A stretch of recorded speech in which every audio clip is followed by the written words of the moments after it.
स्वागत एक बार फिर से सभी शिक्षार्थियों का। इस व्याख्यान का प्रतिपाद्य विषय है बर्कले का आत्मनिष्ठ प्रत्ययवाद। अपने दार्शनिक जीवन के पूर्वार्ध में बर्कले आत्मनिष्ठ प्रत्ययवाद का प्रतिपादन करते हैं। उनके अनुसार ससीम आत्माएं और उनके प्रत्यय ही वास्तविक हैं। Finite minds and their ideas alone are real. इनके परे और इनसे भिन्न कोई वास्तविकता नहीं है। विश्व के सभी पदार्थ ज्ञाता पर निर्भर हैं। बर्कले ने अपने आत्मनिष्ठ प्रत्ययवाद की स्थापना के लिए कई तर्कों का सहारा लिया है। आगे हम इनका एक एक करके अध्ययन करेंगे कि किस तरह से इन्होंने अनेक तर्कों का सहारा लिया है आत्मनिष्ठ प्रत्ययवाद को स्थापित करने के लिए। लॉक की तरह बर्कले भी अनुभव को ज्ञान प्राप्ति का एकमात्र साधन मानते हैं। जिस वस्तु का ज्ञान अनुभव द्वारा प्राप्त होता है उसे ही वो वास्तविक कहते हैं। सभी वस्तुएं ज्ञाता या अनुभवकर्ता पर आश्रित हैं। अनुभवकर्ता के अभाव में इन वस्तुओं की कल्पना भी नहीं की जा सकती। जिस प्रकार संपूर्ण विश्व या ज्ञाता पर या अनुभवकर्ता पर निर्भर है, इसलिए बर्कले के अनुसार ज्ञाता ही परम तत्व कहा जा सकता है। यानी कि अनुभव ज्ञान प्राप्ति का साधन है और अनुभव से ही हमें ज्ञान होता है और अनुभवकर्ता पर सारा ज्ञान आश्रित है। इसलिए ज्ञाता को ही उन्होंने परम तत्व कहा है। अगला यह है कि अनुभववादी लॉक ने भौतिक पदार्थों की सत्ता को स्वीकार किया था। उनके अनुसार भौतिक पदार्थ के दो गुण हैं, प्राथमिक और प्रधान गुण। प्राथमिक या प्रधान गुण और दूसरा है गौण गुण। यानी कि दो गुण बताए हैं, प्राथमिक और गौण गुण। देकार्त और लॉक दोनों मानते हैं कि प्राथमिक गुण वस्तुओं में रहते हैं और गौण गुण ज्ञाता पर या दृष्टा पर निर्भर करते हैं। इस प्रकार लॉक और देकार्त भौतिक पदार्थों को प्राथमिक गुणों का अधिष्ठाता के रूप में मानते हैं, लेकिन बर्कले मन या अनुभवकर्ता से परे भौतिक पदार्थों की सत्ता को स्वीकार नहीं करते। इसलिए वे प्रधान गुण यानी कि प्राथमिक गुण और गौण गुण के भेद को समाप्त कर देना चाहते हैं। इसके लिए बर्कले ने कई युक्तियां दी हैं। वो कहते हैं कि प्राथमिक गुण और गौण गुण सदैव साथ रहते हैं, इनमें अवियोज्य संबंध है। प्रधान गुण या प्राथमिक गुण जैसे कि विस्तार, ठोसपन, आकार, संख्या और गौण गुण जैसे रंग, स्वाद, गंध आदि में कोई अलग अलग नहीं है, ये पृथक नहीं कहे जा सकते। कोई भी विस्तार जो है वो बिना रंग के नहीं हो सकता। इसी प्रकार प्रधान गुण सदा गौण गुण के साथ लिपटे रहते हैं और दोनों समजातीय हैं। गौण गुण मन पर आश्रित हैं, इसलिए प्रधान गुण मन या ज्ञान से स्वतंत्र कैसे रह सकते हैं। अतः प्रधान गुण या प्राथमिक गुण भी मन पर निर्भर हैं और मानसिक हैं। लॉक ने गौण गुणों को सापेक्ष बताया है। रंग, गंध, स्वाद सब ज्ञाता पर निर्भर हैं, इसलिए इन्हें सापेक्ष कहा जाता है। यहाँ बर्कले का कहना है कि गौण गुण की भांति प्राथमिक गुण भी सापेक्ष है। जैसे एक बाल्टी पानी एक व्यक्ति के लिए गर्म तो दूसरे के लिए ठंडी मालूम चलती है, ठीक उसी प्रकार एक मील की दूरी किसी बच्चे के लिए काफ़ी दूर है, जबकि एक जवान के लिए कोई भी दूरी नहीं है। अतः प्राथमिक गुण भी मन पर ही आश्रित है। प्रधान गुण और गौण गुण ज्ञानेंद्रियों द्वारा जाने जाते हैं। जिस प्रकार बिना आँख के रंग की संवेदना नहीं हो सकती, कान के बिना ध्वनि की संवेदना नहीं हो सकती, ठीक उसी प्रकार बिना स्पर्श, बिना दृष्टि संवेदना के विस्तार, दूरी इत्यादि का ज्ञान संभव नहीं है। इसलिए गौण गुणों की भांति प्राथमिक गुण भी इंद्रियों पर ही निर्भर रहते हैं, अनुभवकर्ता पर ही निर्भर रहते हैं। दोनों ही मन के प्रत्यय मात्र है। इस प्रकार बर्कले ने गौण और प्राथमिक गुणों पर का गुण भेद ही उन्होंने समाप्त कर दिया है। अब लोग ने कहा था कि भौतिक पदार्थ जो है वो उनका ज्ञान गुणों का अज्ञात अधिष्ठान है। भौतिक पदार्थ जो है वो ज्ञात गुणों का अज्ञात अधिष्ठान है। वो भौतिक पदार्थों को स्वीकार करते हैं। जबकि बर्कले कहते हैं कि अनुभव हमें केवल गुणों का होता है, गुणों के अधिष्ठान के रूप में किसी वस्तु का अनुभव हमें नहीं होता। इसलिए भौतिक पदार्थ जो कि ज्ञात गुणों के अधिष्ठान है का ज्ञाता से स्वतंत्र कोई अस्तित्व नहीं है। यानी कि अगर भौतिक पदार्थ ज्ञात गुणों के आश्रय स्थल हैं, अधिष्ठान हैं, तो हमें उनका ज्ञान कैसे होगा? हमें ज्ञान तो सिर्फ गुणों का होता है, उसके अधिष्ठान का नहीं होता। इसलिए वो भौतिक पदार्थ की सत्ता को स्वीकार नहीं करते।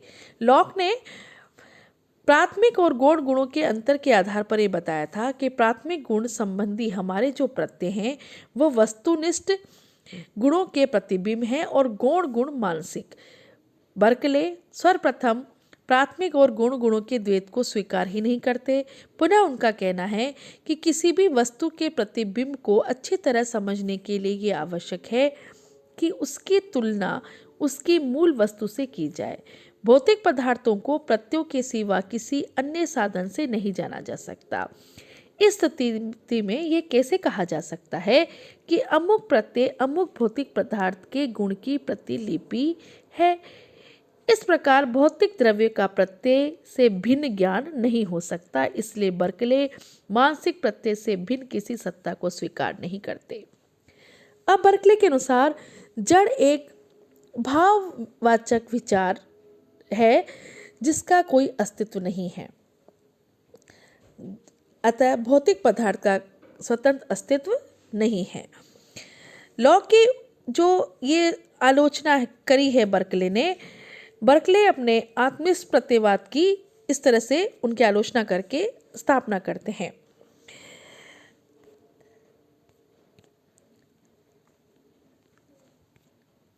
अब जो उनका आत्मिष्ट प्रत्ययवाद है वो किस तरह से बताते हैं वो कि लॉक ने कहा है कि भौतिक पदार्थ की सत्ता होती है और उनका ज्ञान अनुभव से होता है, लेकिन बर्कले उनकी आलोचना करते हैं और आलोचना के बाद वो आत्मनिष्ठ प्रत्ययवाद की स्थापना करते हैं। बर्कले का मुख्य सिद्धांत इस उक्ति द्वारा स्पष्ट हो जाता है, ऐसे ईस्ट परसिपाए, यानी कि किसी भी वस्तु का अस्तित्व अनुभवकर्ता पर निर्भर है। बर्कले इस अनुभवकर्ता के अंतर्गत सीमित आत्मा या असीम आत्मा दोनों को रखते हैं।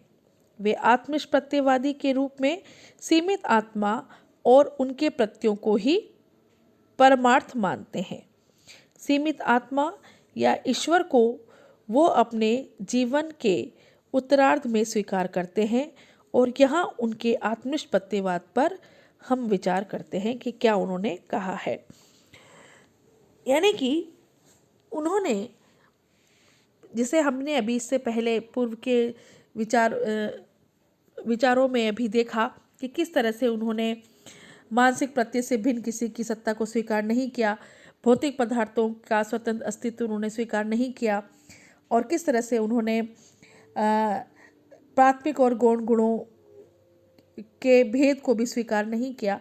उसके बाद वो आत्मिष्ठ प्रत्ययवाद को स्थापित करते हैं। कुछ विचारक बर्कले के प्रत्ययवाद को वस्तुनिष्ठ भी कहते हैं। बर्कले अपने दार्शनिक जीवन के उत्तरार्ध में इन आलोचनाओं से तंग आकर पदार्थों की वस्तुनिष्ठता को ही स्वीकार कर लेते हैं। अब उनके अनुसार पदार्थों का अस्तित्व ज्ञाता के अभाव में समाप्त नहीं हो जाता, बल्कि वह ससीम आत्मा के अनुभव में नहीं रहने पर भी असीम आत्मा यानी ईश्वर की चेतना में सदैव बने रहते हैं। यानी कि वो ये कहते हैं कि किसी भी वस्तु का अस्तित्व जो है वो ज्ञाता पर निर्भर है, यानी कि या तो वो ससीम आत्मा होगी या वो असीम आत्मा होगी। यह भी प्रसिद्ध उक्ति इससे इस परसिपाई के अनुसार सत्य है। यहाँ ज्ञाता या अनुभवकर्ता ससीम आत्मा है या असीम आत्मा है, यानी कि अभी भी वस्तुओं का अस्तित्व ज्ञाता की चेतना में विद्यमान है।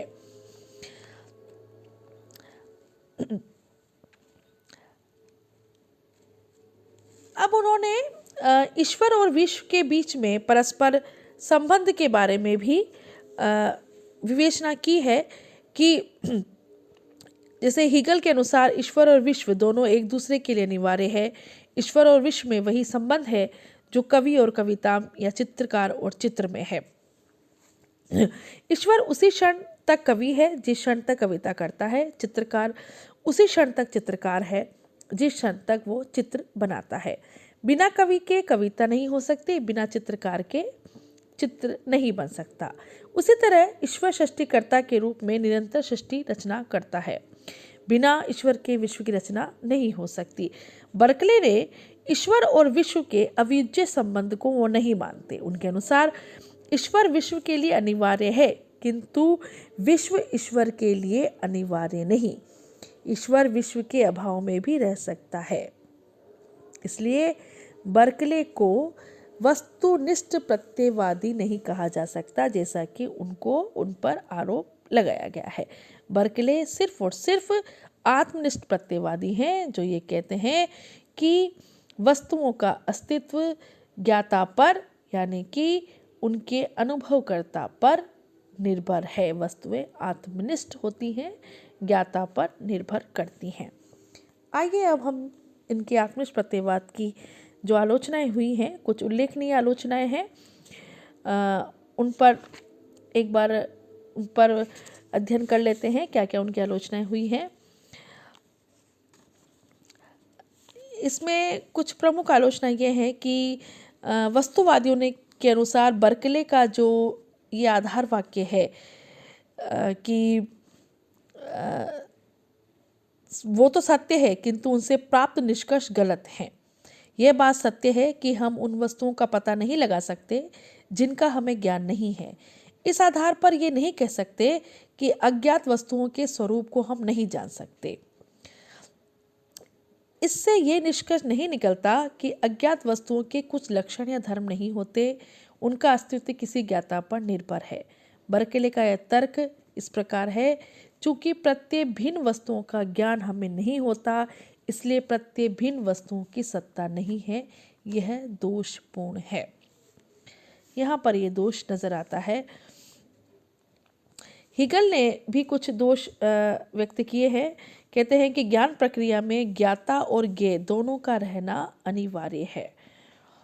भौतिकवादी जो है वो ज्ञेय की बलिवेदी पर ज्ञाता को कुर्बान कर देते हैं और प्रत्ययवादी ज्ञाता की बलिवेदी में ज्ञेय को कुर्बान कर देते हैं।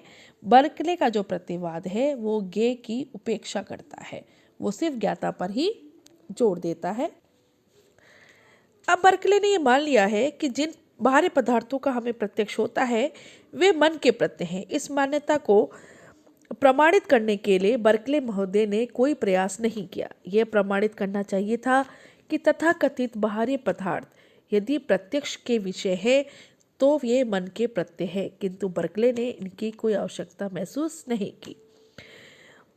बर्कले का आत्मनिष्ठ प्रत्ययवाद जो है वो आत्मविरोधी है। इस सिद्धांत के अनुसार केवल मन और उनके प्रत्यय ही वास्तविक है। हम केवल अपने प्रत्ययों को ही जान सकते हैं। इससे ये संकेत मिलता है कि प्रत्यय भिन्न वस्तुएं भी हैं जिन्हें हम नहीं जान सकते। यानी कि हम तो केवल अपने मन और अपने प्रत्ययों को ही जान सकते हैं, लेकिन उनसे भिन्न भी कोई वस्तुएं हैं जिन्हें हम नहीं जान सकते। इस तरह से उनका जो आत्मनिष्ठ प्रत्ययवाद है वो स्वतः ही खंडित हो जाता है। बर्कले का आत्मनिष्ठ प्रत्ययवाद असीम आत्मा की सत्ता पर आधारित है। उनके अनुसार आत्मा प्रत्यय नहीं है, आत्मा एक आध्यात्मिक द्रव्य है। बर्कले अनुभववादी होने के कारण अनुभव गम में वस्तुओं को ही वास्तविक मानते हैं। आत्मा की सत्ता असिद्ध होने पर बर्कले का आत्मनिष्ठ प्रत्ययवाद की आधारशिला खत्म हो जाती है। इस प्रकार जो उपयुक्त आलोचना की है उससे बर्कले का प्रत्ययवाद को निरर्थक नहीं कहा जा सकता। हम उन्हें ये कह सकते हैं कि उन्होंने भौतिकवाद से उत्पन्न बुराइयों को दूर करने का पूर्ण प्रयास किया। उन्होंने धार्मिक, नैतिक और आध्यात्मिक मूल्यों पर विशेष जोर दिया। सापेक्षवाद आधुनिक विज्ञान में उनका अपना महत्वपूर्ण स्थान है और इस प्रकार बर्कले का आत्मनिष्ठ प्रत्ययवाद अनेक दोषों से ग्रस्त होने के कारण भी के अन्य दृष्टिकोणों से बहुत महत्वपूर्ण स्थान रखता है। आज के इस व्याख्यान में इतना ही। शुक्रिया, धन्यवाद।